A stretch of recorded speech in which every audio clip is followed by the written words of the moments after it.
दख्खनचा राजा लाखो भाविकांचं आराध्य दैवत श्री ज्योतिबा देवाची वर्षातील सर्वात मोठी चैत्र यात्रा उद्या शनिवारी मोठ्या भक्तिभावात साजरी होणार आहे। महाराष्ट्र, कर्नाटक आणि आंध्र प्रदेशातून आलेल्या लाखो भाविकांनी गेल्या 2 दिवसात ज्योतिबा डोंगरावर मोठी गर्दी केली आहे। सासनकाठ्यांच्या गगनचुंबी मिरवणुका, गुलालाची उधळण आणि चांगभलच्या गजरात डोंगर परिसर आधीच भक्तिमय झालाय। ज्योतिबा डोंगरावर सध्या भक्तीचा महासागर उसळलाय। महाराष्ट्र, कर्नाटक, आंध्र प्रदेशातून लाखो भाविक ज्योतिबाच्या दर्शनासाठी डोंगरावर दाखल झालेत। वर्षातील सर्वात मोठी चैत्र यात्रा शनिवारी पार पडणार आहे।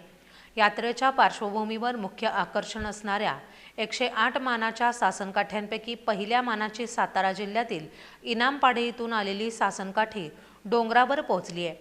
डोंगरावर चांगभलच्या गजरात भक्तीचा झंझावात उसळलाय।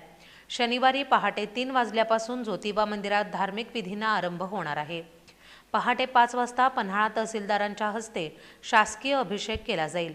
सकाळी 10 वाजता होणाऱ्या दुपारतीनंतर दुपारी 12 वाजता पालकमंत्र्यांच्या हस्ते पहिल्या मानाच्या सासनकाठीच्या पूजनानं भव्य मिरवणुकीला सुरुवात होईल।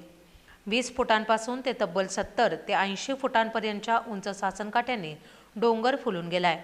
सायंकाळी 5:45 हस्त नक्षत्रावर तोफेच्या सलामीनं श्री ज्योतिबा पालखी सोहळा मंदिरातून यमाई मंदिराकडे मार्गस्थ होईल। त्यानंतर सायंकाळी 6:30 वाजता यमाई देवी आणि जमदग्नी यांचा विवाह सोहळा पार पडेल।